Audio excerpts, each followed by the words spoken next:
Uh, Welcome to Pocket Chat number 11, sponsored by the joint Chicago Bar Association, Chicago Bar Foundation Task Force on the Sustainable Practice of Law and Innovation. I'm Mary Ann Mason. I am co-chair of the task force and secretary of the Chicago Bar Foundation. I'm so pleased to have with me for this pocket chat Jim Grogan, who is the immediate past deputy administrator of the Attorney Registration and Disciplinary Commission. And I think, Jim, the ink on your retirement papers was not dry when you were tapped for this task force. And I have to say, we are so grateful for your willingness to serve. So welcome. Thank you very much. It's been a wonderful opportunity, and it's a really important idea that was generated by the CBA-CBF, and it's gone well past the idea stage. I mean, talented people wrestling with really critical issues for our society and for the profession. So you were tapped to head the Plain Language Committee.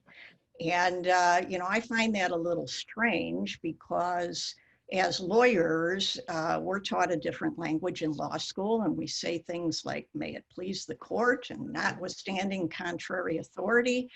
And lately, we find ourselves trying to speak in plain English. Tell me about that. Well, that's it. Lawyers speak in the passive voice, and that's it. We're taught to speak that way.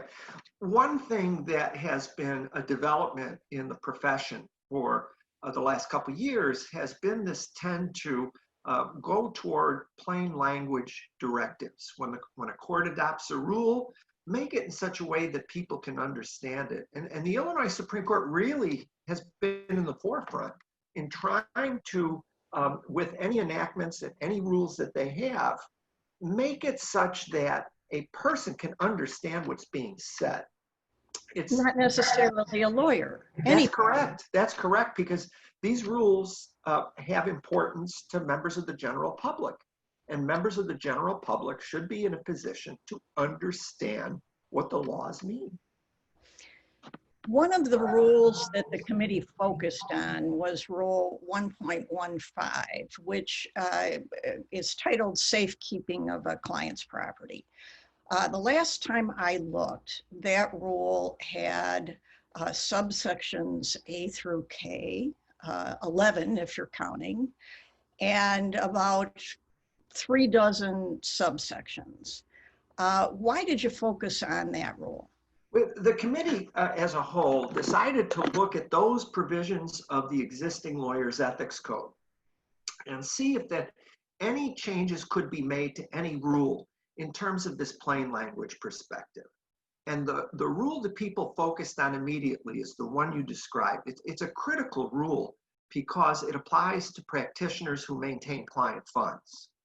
And when you think about it, it would seem to be a very simple rule that you know, you have to segregate your money from that of your clients, and you have to account to your clients and tender clients monies to which they're entitled. Very simple concepts. However, the rule has been through an evolutionary development for a very good reason. The rule has changed over the years to accommodate the lawyer's trust fund, the ability for lawyers to contribute to funding legal services to those who can't afford them.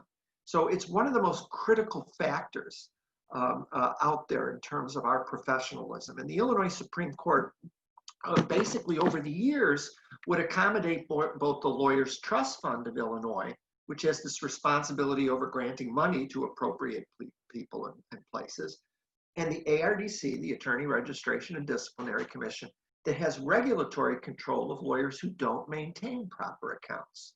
So you have these two very different organizations that over the years promulgated changes, such that if you were to sit down and try to read that rule, I defy you to do so. It's impossible to read. You can make maybe 5 sentences, maybe 6, you know, but so it's a very convoluted, very tortured rule. So the thought of the subcommittee was, should we do something about this? Should we promulgate this plain language concept and apply it to this specific rule? And our plain language subcommittee pretty soon found that a lot of the ethics rules probably could be altered in such a way to make them plain language friendly. But after a lot of research and hearing from interested parties and realizing that the purpose of that rule is to help people, the thought was, we better not tinker with this given its history and development. Instead, because we want to make sure that, you change one sentence in a rule dealing with banking regulations, it can have a profound impact. The thought was, why don't we recommend that these two great organizations, Lawyers Trust Fund and the ARDC, get together and try to streamline this rule, taking into account plain language suggestions, and get to the court a rule that people can understand very readily. That would be a great result, particularly with respect to Rule 1.15. Right. Thank you for explaining that, Jim, and thank you for joining me for this Pocket Chat. Thank you for viewing this Pocket Chat. If you'd like to learn more, please visit the CBF's website at chicagobarfoundation.org. There you can access the entire task force report, other Pocket Chats, and most importantly, our feedback form. We would love to hear your reactions and suggestions regarding the recommendations of the task force, and we look forward to hearing from you. Thanks again. Thank you.